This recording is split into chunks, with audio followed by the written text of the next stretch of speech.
gente aí aos segundos anos. Vamos dar continuidade às nossas aulas não presenciais, né? Ainda estamos aguardando aí a melhora das condições desse vírus que a gente está vivendo. Então a gente segue o nosso conteúdo assim, né? Então hoje, seguindo ao nosso conteúdo, nós vamos continuar falando do que foi o processo de colonização, né? A aula passada a gente viu alguns eixos da colonização, né? A gente viu que a colonização é a principal política da modernidade, né? Que é essa era histórica em que estamos, né? Estudando. Então, a gente viu algumas bases da colonização e essas bases aí incluem o mercantilismo, né? Que nós vimos que é o seguinte: a Europa começa a era do que eles chamam de grandes navegações, que na verdade é o processo de colonizar outras partes do mundo, partindo do pressuposto de que os povos europeus eram superiores aos povos nativos, né? Aos povos selvagens, né? Então, esse processo que os livros, né, História Oficial traz com o nome de Descobrimento da América ou Descobrimento do Brasil, na verdade não foi exatamente isso, mas foi uma guerra de conquista, né? Nessa guerra de conquista está envolvido o genocídio, né, que é o extermínio das etnias, né, dos povos indígenas que viviam aqui na América, né? E aí nós temos o processo do pacto colonial, né?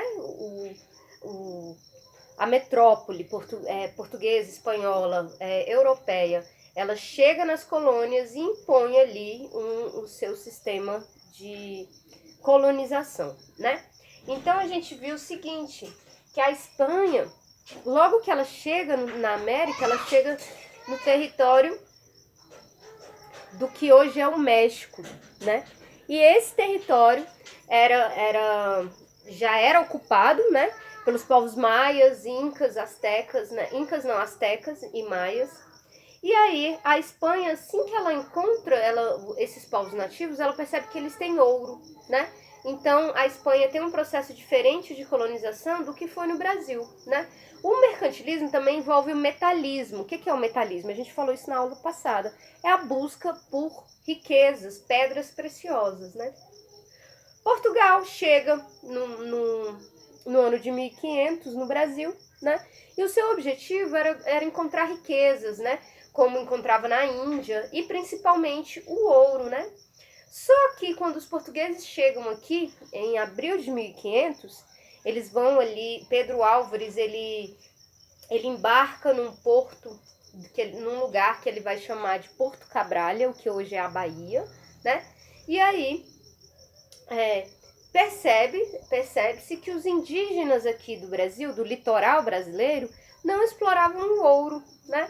Então Portugal passa bastante tempo sem dar muita importância para a colonização de povoamento aqui, né? Então esse primeiro momento da colonização, ele é um processo mesmo da violência, né? É um processo da exploração, né? Violência no fato de escravizar os povos indígenas que aqui viviam e na exploração do pau-brasil, né? Então vejamos, quando Portugal chega em 1500, a primeira coisa que eles fazem é uma missa, né? Com uma cruz. Ele vai lá nesse local da Bahia, coloca uma cruz de 7 metros de altura, né? Porque a gente tem que lembrar que o colonialismo também tinha uma perspectiva de expansão da fé cristã, né? E para os cristãos, para os católicos, os povos indígenas encontrados aqui na América, eles eram selvagens, né? Eram povos que não acreditavam na fé cristã, né? Então a igreja, ela também, como eu falei na última aula, ela se beneficiou bastante e ela apoiou moralmente, né, o sistema colonial.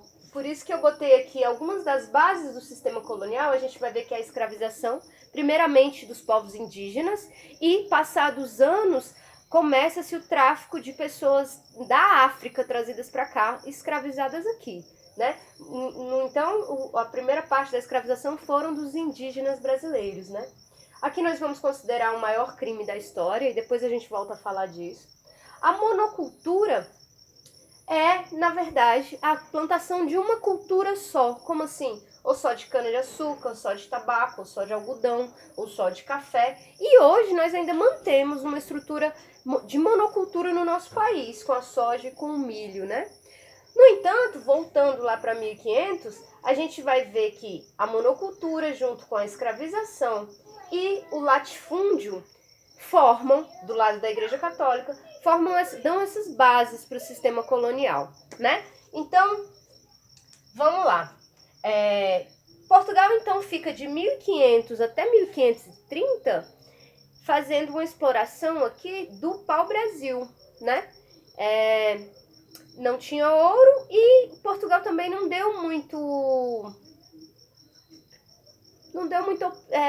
valor, né? Não deu muita importância para a colonização de povoamento, de montar cidades, né, vilas aqui no Brasil. Então, o Brasil ficou meio que largado de 1500 a 1530, no sentido de que só se explorou o pau-brasil, né? Não efetivou ali as fazendas coloniais, né? Isso daí é um pouco mais para frente. Então, até 1530, quando o pau-brasil foi extinto, Portugal manteve-se pouco aqui na colonização. Apenas esses colonos que vinham e traziam, vinham para cá e retiravam a madeira daqui para levar para a Europa. O pau-brasil, ele tem um valor grande, porque é uma madeira de lei, mas também tem um valor grande por causa da pintura, né? Dá para se retirar a tinta do caule do pau-brasil, que é bastante vermelho, né? E aí, os portugueses tinham muito interesse em vender, né, essa tintura do pau-brasil para o restante da Europa. Então, essa é a primeira exploração do Brasil, é o pau-brasil. Quando se extingue, nesse mesmo período, em 1530 mais ou menos, outros países europeus também começam a assediar o território brasileiro, né? Também querem ali o seu pedaço de colonização. Então é nesse momento que o governo português para e pensa: olha, a gente precisa de fazer um regime de colonização, a gente precisa efetivar a colonização no Brasil. Daí que surge a ideia do que a gente conhece como capitanias hereditárias, né?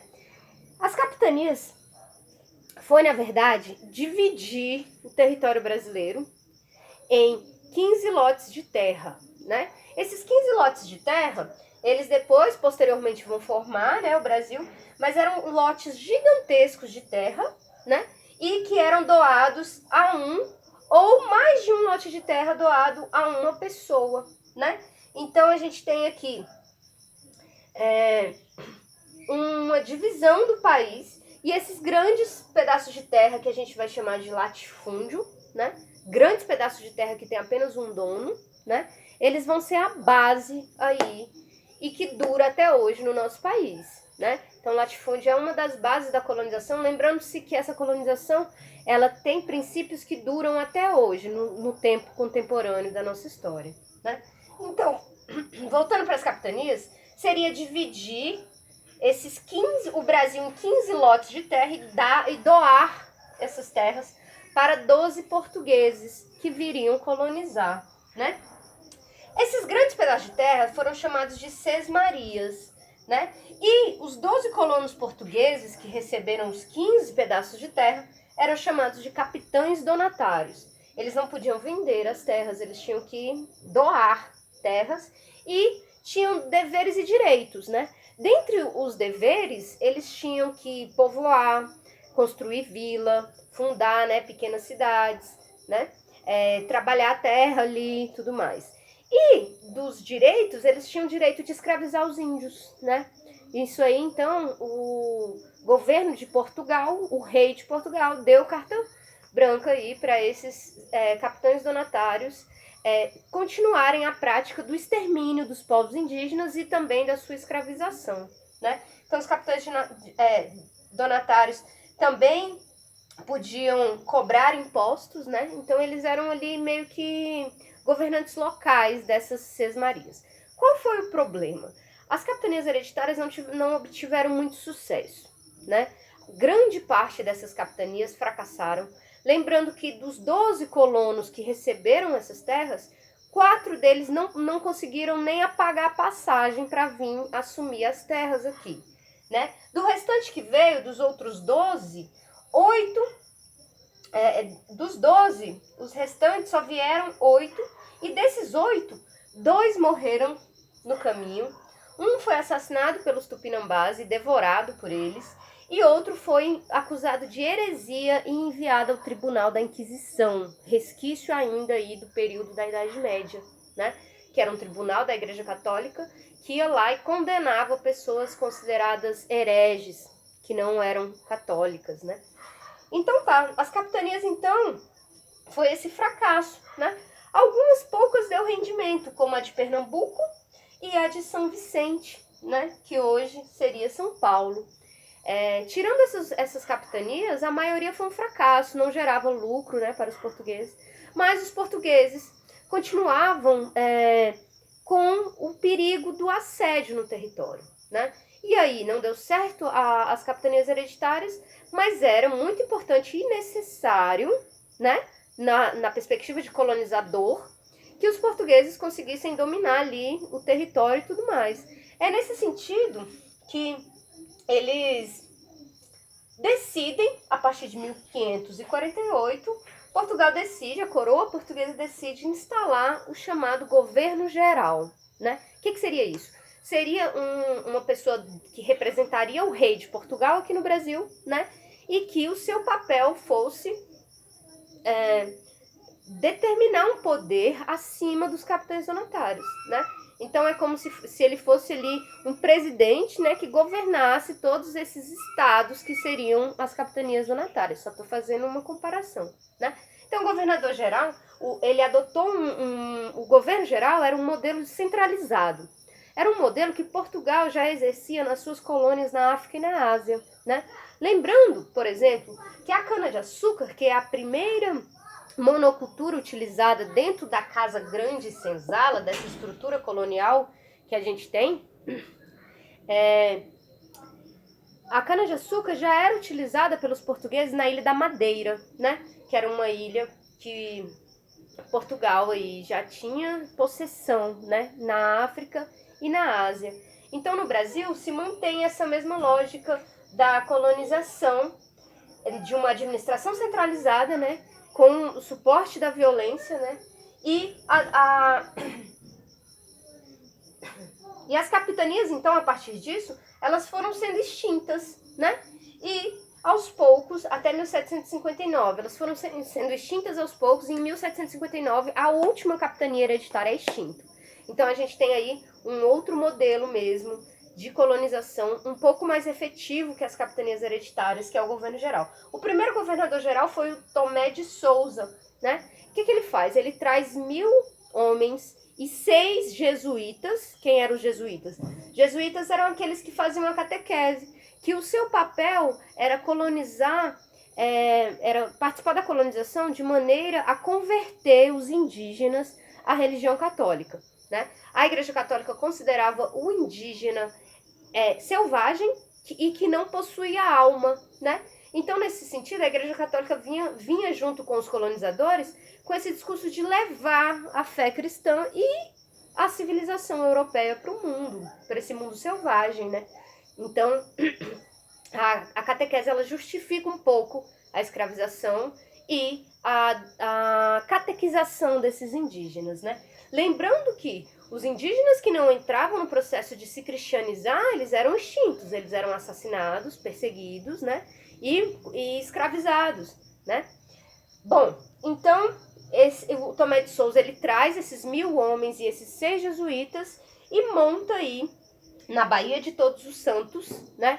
Ele começa a montar a cidade que vai se transformar na primeira capital da República, que é Salvador, né? Então esse é o papel do Tomé de Souza. Só que no governo do Tomé de Souza, os franceses invadem o que hoje é o Rio de Janeiro, né?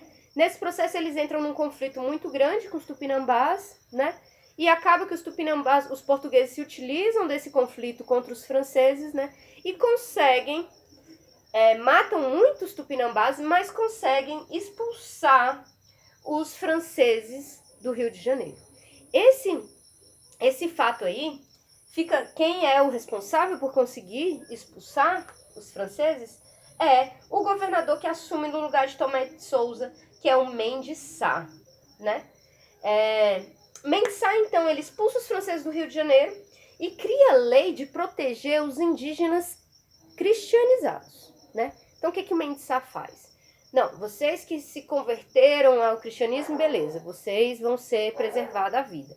Porém, aquelas comunidades e aldeias indígenas que não se converterem vão ser exterminadas, né? É nesse processo que a gente volta a comentar uma coisa que comentamos na última aula, que é o processo de genocídio, né?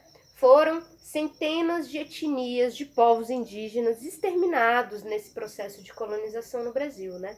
Então, nessa aula de hoje, a gente vai falar só desse processo de iniciozinho da colonização no Brasil, né? Nesse primeiro momento, até mais ou menos no comecinho de 1600, o sistema então foi um sistema baseado na escravização dos povos indígenas, né? Num processo de colonização também da língua, da religião e da cultura. Esse processo que a gente viu que o colonialismo ele não é só um processo econômico e político, né? Mas ele é um processo de imposição cultural.